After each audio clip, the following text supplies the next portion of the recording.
I've just landed at La Aurora International Airport here in Guatemala City. A taxi and headed straight for Antigua, about an hour's drive from the capital.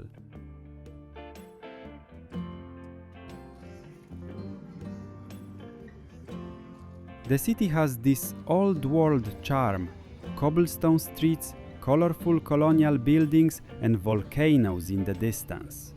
I checked into my hotel, dropped off my bags and headed out right away to explore the night vibe. The streets were lively, with music playing, people laughing and the warm glow of streetlights lighting up the town. Antigua at night feels like stepping into a dream, peaceful yet full of life. The next morning, I hiked up to Cerro de la Cruz, also known as Christ Mountain. It's a short climb, and once you reach the top, you get this incredible panoramic view of Antigua with the volcano rising behind it. After soaking it all in, I headed back down to explore the streets.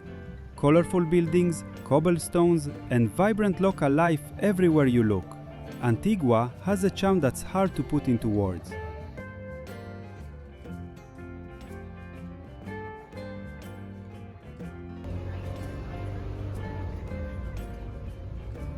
Later that day, I set out on an adventure to one of Guatemala's most iconic spots, Pacaya Volcano.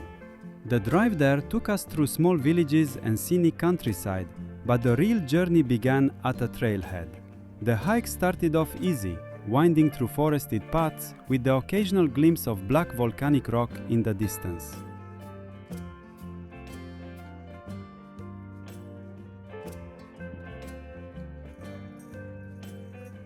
As we gained elevation, the landscape changed.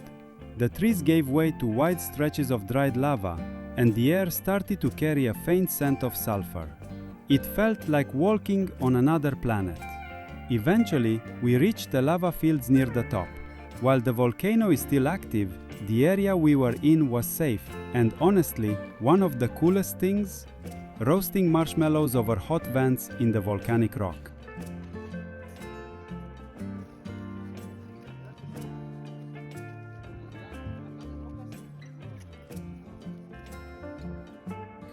As the sun started to set, the sky turned this unbelievable mix of orange and purple, casting a surreal glow over the entire volcano. It was quiet, peaceful, just one of those moments that sticks with you.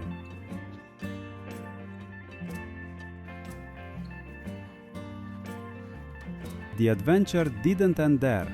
By the time we started our descent, night had fully fallen. Hiking downhill in the dark, guided only by flashlights, added a whole new level of thrill to the experience. It was challenging, but unforgettable.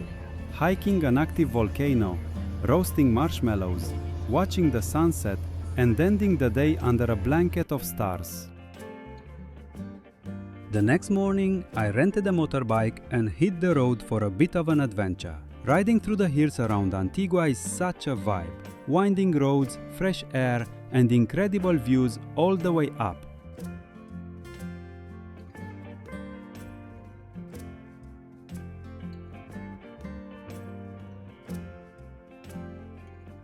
My destination? Hobbitenango, a fantasy-inspired eco-park nestled in the mountains just outside the city. The ride up was steep and scenic, and once I arrived, it felt like stepping into another world. This place is full of quirky, hobbit-style houses built into the hillside, giant swings overlooking the valley, and tons of spots to just relax and take in the view. I spent some time walking the trails, checking out the viewpoints, and just enjoying the peaceful, playful atmosphere. It's creative, quiet, and definitely unique. After exploring for a while, I grabbed lunch at their mountaintop restaurant. Surrounded by trees and overlooking the valley below, it was the perfect way to slow down and enjoy the moment. The ride back down was just as beautiful, one of those days that reminds you why it's worth going off the beaten path. After the ride back to Antigua, I took a slow walk through the Central Park, and by surprise, caught a local ceremony happening right in front of the governor's palace. It was the swearing in of the new governor. Such a cool moment to witness.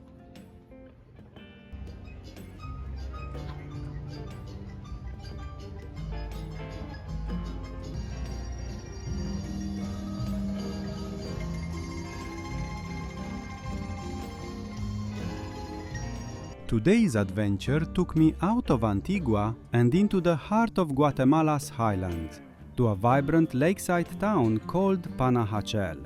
I joined up with a local tour guide who gave me a deeper look into the culture and daily life of this region. The journey itself was beautiful, passing through mountain roads with sweeping views, and eventually arriving at the edge of Lake Atitlán. From there, we hopped on a small boat and set off to explore one of the nearby villages across the lake.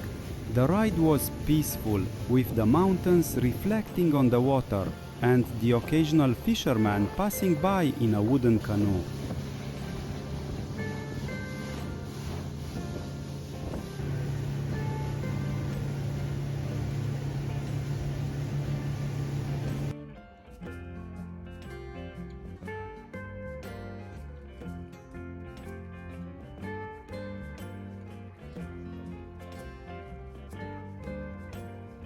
Once we arrived, we walked through the narrow streets, filled with local shops, colorful murals, and friendly faces.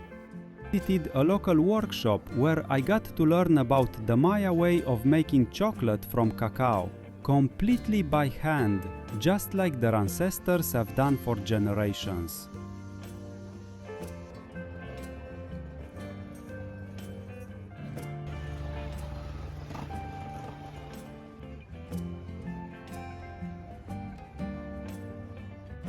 The first stop was a beautiful old church right in the heart of the town. It stood quietly among the bustling market, a reminder of the area's deep spiritual roots.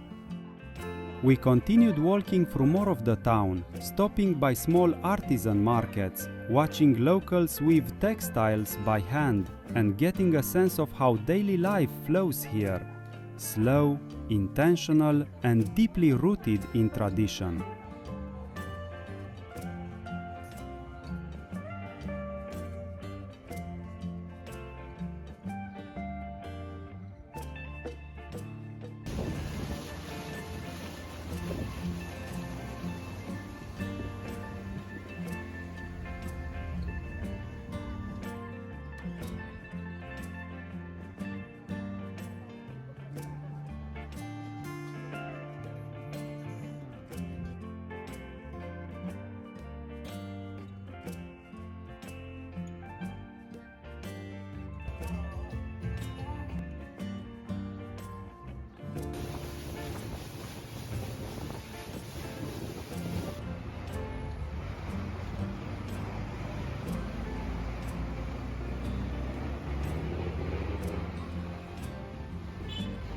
It's one of those places where time feels like it moves differently.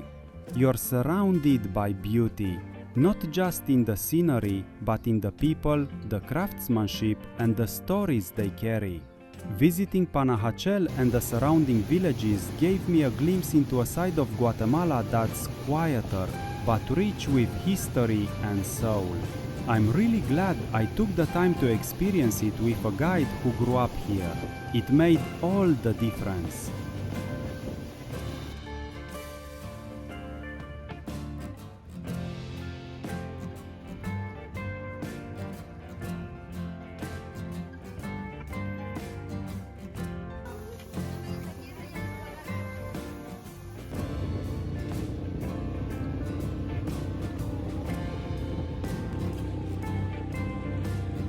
On my last day in Guatemala, I left the calm cobblestone charm of Antigua and made my way back to Guatemala City. The ride took about an hour, and as we got closer, the energy shifted, from quiet hills to the buzz of a busy capital. Before heading to the airport, I had time to explore a few different parts of the city. I started at the historic center, where I visited the National Palace, an impressive green building full of history and culture. The plaza out front was alive with people, and hundreds of pigeons fluttering across the square added this chaotic, beautiful energy to the scene.